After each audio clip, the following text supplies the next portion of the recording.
Dear student, good evening. आज हम आपको एक नया टॉपिक लेकर के आए हैं, मोल फ्रैक्शन, मोल अंश, क्लास 12th के स्टूडेंट के लिए और बोर्ड एग्ज़ाम से रिलेटेड बहुत ही इम्पोर्टेंट क्वेश्चन है। क्लास 11th में भी आपको पढ़ाया जाता है, मोल फ्रैक्शन वहाँ पर भी है, लेकिन क्लास 12th में फर्स्ट चैप्टर सॉल्यूशन में आपका ये एक टॉपिक है। इससे जस्ट पिछले वीडियो में हमने कंसंट्रेशन यानी विलयनों की सांद्रता से संबंधित एक वीडियो डाला गया है।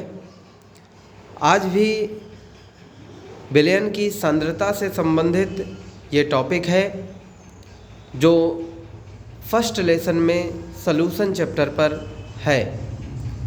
ये आज का टॉपिक बहुत ही इम्पोर्टेंट है, यहाँ से बोर्ड एग्ज़ाम में क्वेश्चन बनता है। तो चलिए शुरू करते हैं, लेकिन यदि आप वीडियो में नए हैं तो हमारे चैनल को सब्सक्राइब कर लें, और यदि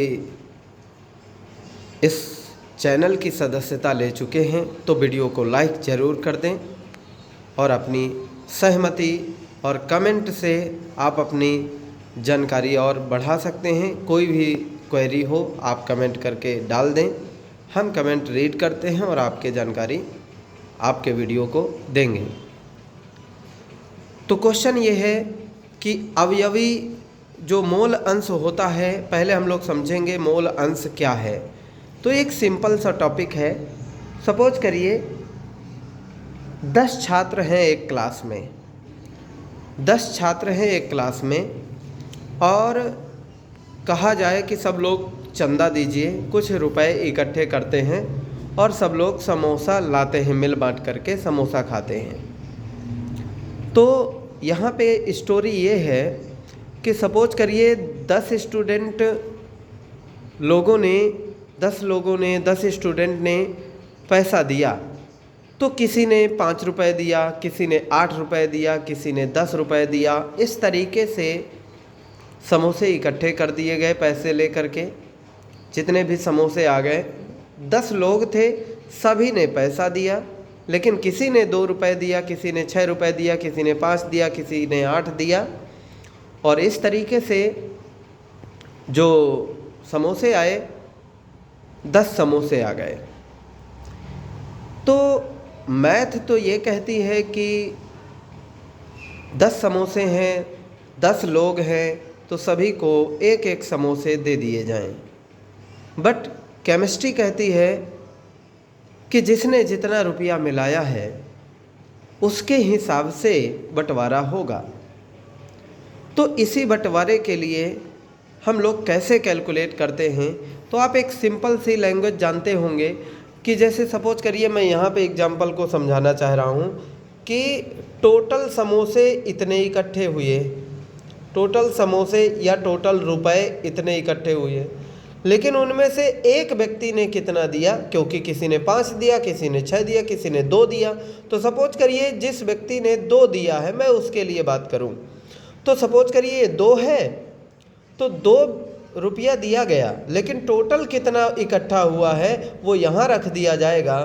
तो इसको जब इसमें कैलकुलेट करेंगे, यानी यहाँ पर रख देंगे और यहाँ पर पे पूरी सभी जो सिक्के हैं, टोटल रुपए हैं, वो रख देंगे।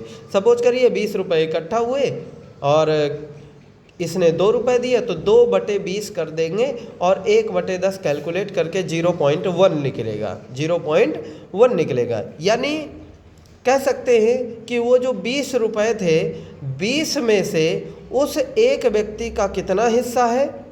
आप ये ना मत कहिएगा 20 रुपये इकट्ठे हुए, 10 लोग थे, किसी ने 2 दिया, किसी ने 5 दिया, किसी ने 8 दिया।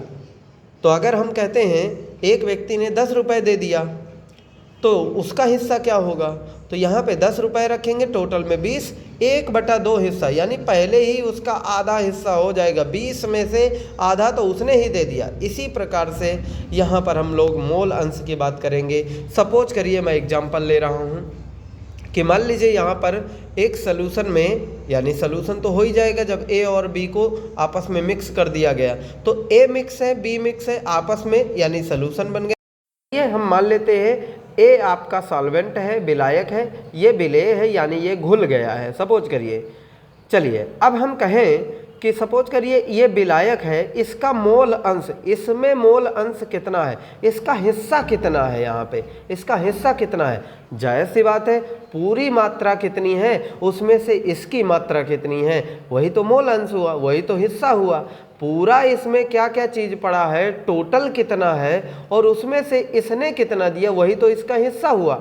चलिए देखते हैं ए के मोल अंश। सपोज करिए हम ए के मोल अंश निकालना चाहते, इसमें ए भी मिला है, बी भी मिला है, जरूरी नहीं कि ये विलायक ही होना चाहिए, विलेय विलायक कुछ भी समझिए, लेकिन इसका मोल अंश निकालना है तो हम लिखेंगे ए के मोल अंश इक्वल टू जीटा ए। ये जीटा ए क्या है, ये x इक्वल टू यक्स जो लिखा हुआ है, ये सिंबल दिया गया है मोल अंश के लिए, मोल फ्रैक्शन के लिए। हाँ, इसे एक लैंग्वेज और बोलते हैं मोल प्रभाज बोलते हैं, मोल प्रभाज बोलते हैं, यानी वो भी वही मतलब है मोल फ्रैक्शन x या जीटा या काई।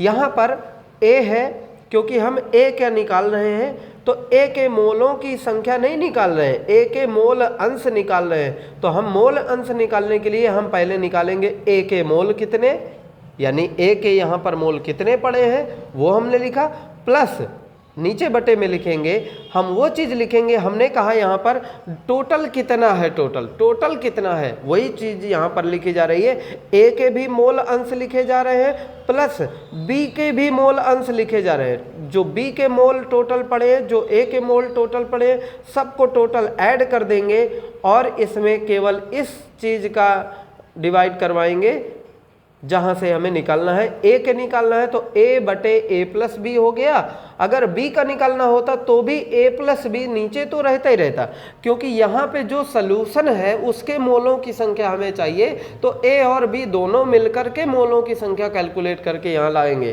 तो इस कंडीशन से हमें मोल अंश निकल के आएगा। यदि a का निकालना है तो यहाँ पे a राइट करेंगे, यदि b का राइट करना है तो यहाँ b राइट कर देंगे और यहाँ पे b के मोल अंश के मोलों की संख्या लिखी जाएगी, यहाँ पे a और b के रखे जाएंगे, कोई दिक्कत नहीं। इसका सीधा सा मतलब है कि a जो भी पदार्थ होगा, b जो भी पदार्थ होगा, उनके ग्राम में मात्रा बटे अणुभार रख करके मोलों की संख्या निकाल ली जाएगी दोनों की।